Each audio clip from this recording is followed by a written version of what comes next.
This is Anthony Flatt, and I'd like to welcome you to the Business at the Speed of Sale podcast. Today we're going to be talking about where do I get money to start a business.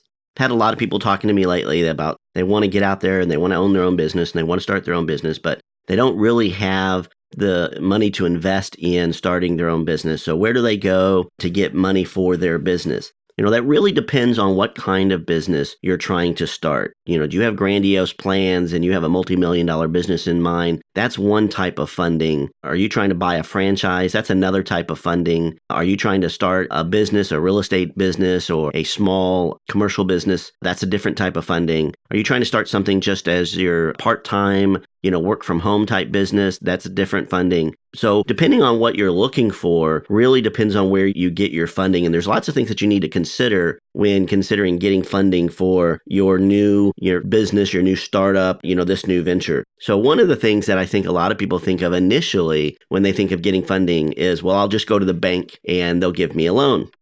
Well, I'm not a big fan of banks. Never really have been. They serve their purpose. They're there. And certainly I utilize them because they're part of, the way we do business today. But my experience has been that banks are really good at holding and managing people's money and not necessarily interested in taking a lot of risk and investing in a lot of new businesses. I used to joke and say that banks are only interested in loaning people money that don't need the money, because they want you to have perfect credit. They want you to have lots of collateral. They want to lower their overall risk of investing in you by having it backed up with plenty of things that they could sell or liquidate to be able to get their money back. So if you're starting a business and you have lots of assets and you want to just go take a second mortgage on the home or leverage, some commercial property or some other investments that you have, you can certainly go to a bank to get some money to start a business. I'm not a big fan of going to the banks to get any initial funding. Next, a lot of people talk about, well, I'll just go to a venture capitalist to start this next big internet business that I've come up with, or this next, iPhone application, or, whatever their big grandiose plan is. And certainly venture capitalists are there. And I've had some experience with venture capitalists back in the heyday, before the 2001 dot bomb. Venture capitalists were out giving money to internet startups like crazy. I mean, literally, and the big joke was drop your business plan on a napkin and then run to the VC and they'd give you some money. But most people don't understand what a venture capitalist does. And I'm not going to get into great detail on what their business model is, but generally, their business model is something like this. If they have $10 million to invest, they're going to want to make 10 $1 million investments, 10 $1 million bets on companies. So they're going to look for 10 companies that they believe can all hit a hockey stick.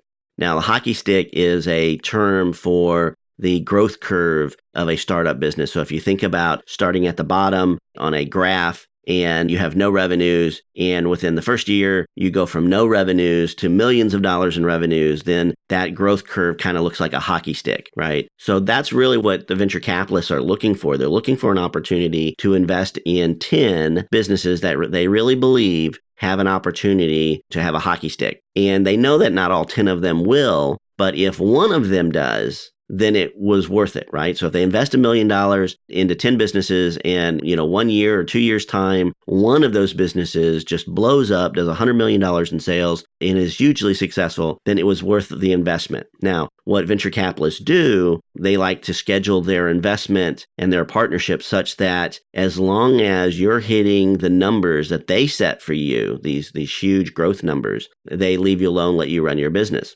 If you're not hitting the numbers they expect you to hit and want you to hit, then they start getting more and more involved in your business. As much so as they may start replacing your board members, start replacing your management. And in the end, they may end up even owning your company or managing and running your company for you, and or maybe getting rid of you in the company and putting somebody else in your place. So they structure those deals that as long as you do what you say you're going to do, you run the company, you do what you want. But the minute you don't do those things, they come in and start taking over because they're going to manage and protect their investment from that perspective. So venture capitalists have their place. But again, I've had experience with them. One of my business plans early on was a very solid business integration company where we were helping companies get into high-speed internet. We were helping them get into the internet business, putting their businesses online. And we had a very solid business. We started it. We did $1.4 million in sales our first year. We did $4.7 million in sales our second year. And we wanted some VC funding, some venture capitalist funding to take our company out and grow it for another year or two. And then we were going to take it public. And several of the venture capitalists that we approached were not interested because we didn't have a hockey stick. We just had a 10 to 15% year over year growth rate, and that wasn't going to be a hockey stick. That's your annual, very solid, but very conservative growth. So we didn't ever take any VC funding because they were looking for a hockey stick. And to be honest with you, I could have probably lied and built a business plan that showed them that we would do this hockey stick. But again, as I said earlier, once I didn't deliver at the level that they would expect me to deliver, basically deliver this hockey stick, they would start taking more and more control of your company until they pretty much ran or owned your company. So I never went down the VC route. I've had partners, and that's another way to get funding for your business. Either bring in what they call silent partners, which are basically people who invest in your company or your idea, and they don't have an active involvement or day-to-day. I can tell you this, from my experience, silent partners are never that silent. They're investing money. They're going to watch over that money.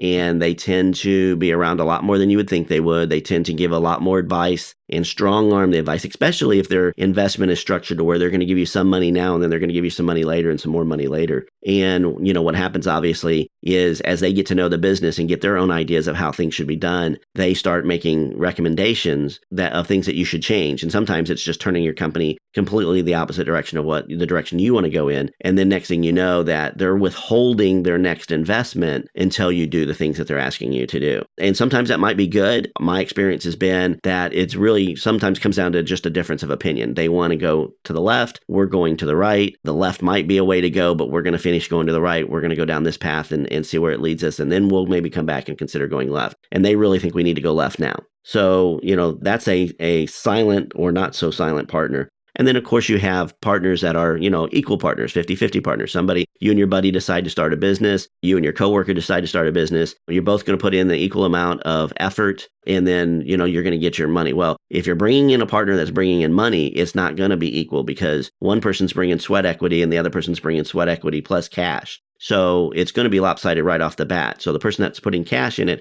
is going to want more of the equity in the company, or they're going to want to do less of the sweat equity part. So, those can work out. I've not had a lot of business partnerships that have worked out. Most of mine have worked out for a period of time. And then it's always been better to either split the company and go our separate ways, or sell the company, or one guy buy the other person out and continue on. Because it's kind of like a marriage. You really have to spend a lot of time with your partners, working with them. And they can and do work. There are great partnerships out there. I have several business partners that I've had for many, many years, and those work great. But I have had many more partnerships that have not worked out. And I like building today very loose partnerships. I don't spend a lot of time on the legal side of things in the very beginning, because I don't want to spend all my time and effort building the structure of the company before we really know what the company is. So I like starting partnerships that are very loosely defined. It's clearly defined who's going to do what and what our responsibilities are, but we're going to build something, we're going to put it out there, and we're going to see how it does. And if it is successful, then we'll take the company to the next stage and we'll do the next thing, and then we'll build on that. And I call it implement and refine. You'll hear that in a lot of my podcasts, but I just don't believe going to the bank and setting up the checking account and going down to the lawyer and setting up, the corporation and all of that. I mean, a lot of that stuff you can do online in a very small way to just get started and see if this is going to work out or not. And then lastly, I'm going to talk about being a solo entrepreneur. And that's what I am in most of my businesses. It's me. I'm the guy. I'm self-funded. I'm bootstrap funded, meaning that it's basically coming out of my pocket, my checking account, all the expenses. And I like those. However, I like partnerships as well, because I find that I'm more creative when I'm working in a group or I'm working with people. So I have solo companies that I own and run, and I have employees that are key employees that I pay, and they're kind of like my business partners from the perspective of they're my sounding board. We work closely together, but yet they're getting paid. So if the company doesn't make any money, then they don't have to worry about not getting paid. They get paid because I'm paying them. But that comes out of my pocket, exclusively. So I have those expenses to cover in my own businesses. And I try to make some revenue as soon as I possibly can with any business venture, even if it's not exactly the way I want the final business venture to be. If I'm starting a new business going into a new market, I may go into that market and find some gurus, some successful people in that market already. And I may offer to partner with them on something, or I may even offer to do something for them for free or for very low cost. so that I can get some insights into what they're doing and how they're doing it and how successful they're being. And anything that I can gain before I go and launch my thing is good. So a lot of times I'll go into this with the idea of, okay, well, I'm going to partner with this person, or I'm going to give this person this, I'm going to do these things for them because I want to learn how they're running their business and what they're doing. And I certainly wouldn't do it with somebody who's never done it before. I wouldn't do it with anybody who wasn't successful, because you don't have anything to learn. Why am I giving away my free time, my effort, my energy, if there's nothing to get back from that perspective? And then also, as a solo entrepreneur, I know a lot of people, and this was really big before, and I think it's still pretty big today, but there's a lot of businesses out there, especially home-based businesses, that are started up with, what people call direct marketing or multi-level marketing. And, there's a lot of negative press out there on multi-level marketing. And yes, I'm sure there's lots and lots of scams out there, but there's also lots of legitimate businesses out there. And I think multi-level marketing or direct marketing is a good way for people to make some money. The thing that I want to caution people on is really buying into, the hype and the energy and all of that. Yes, I know personally multiple multimillionaires that are in multi-level marketing in various different types of organizations. And they're very successful. They're growing their businesses. They get paid. It's not the scam that a lot of people say it is. But what I want to caution you on is you're going to be told that if you do these things, you have an opportunity to make all of this money, and you have an opportunity to be independent and quit your day job and do all this stuff. And that happens. But I have not seen very many people that have done that overnight. Most of the people I've seen worked at that just like they would work at any other business venture. And I think going into a direct marketing opportunity, you need to look at it like a real business. How many hours in the day am I going to put into this, and what is going to be my return? Not that I'm going to show up for a couple meetings, go to a couple conferences, and all of a sudden I'm going to make a bunch of money, because there's still a lot of work to be done behind that. Now, I believe in this marketing style. Basically, you're taking your marketing budget, you're taking your marketing money, and instead of spending your marketing money on TV ads and commercials and lots of branding campaigns, you're basically paying that marketing money in dividends or in commissions to a multi-level sales force. So basically, you pay out those commissions and you pay them by the volume that those businesses do. So, the guy who's the head distributor or whatever, he's making the most money, and then his downline making less money, and their downline's making less money, and their downline's making less money. And then as you grow your business, you ascend up the ladder, and you have your downline, and your downline has downline. And, that's basically the way it is. And it's really product creation, because if you imagine it, that it's really not as much about going out and going door-to-door selling as they did in the 50s and 60s. It's really about consuming your own products. And I'm in a number of multi-level marketing organizations today, and I'm in them and involved in them because I use and consume the products myself, and the people that I talk to use and consume the products themselves. So if they didn't have great products, I wouldn't be involved in it. I do a lot on the sports and wrestling side, and my son takes all kinds of supplements and all kinds of protein shakes and different things. And we used the product for years before we got involved from the business aspect. Now, am I running out to the gas station and meeting people and standing in front of the grocery store and, a lot of the old tactics that you hear from the multi-level marketing and direct marketing people back in the day? Absolutely not. I don't have time for that. I'm not interested in that. Am I going to every one of my friends and badgering them, and my family members badgering them? Absolutely not. I don't have time for that. I'm not going to do that. However, when I'm consuming the product, my kids are consuming the products, my friends are consuming the products, I will absolutely talk to anybody who wants to talk to me about what it's done for my son, what it's done for my athletes, what it's done for me, and why I like the product so much. And if they want to buy the products from me, or if they want to become a distributor and work with me, that's fine. And I'm very open to that. And,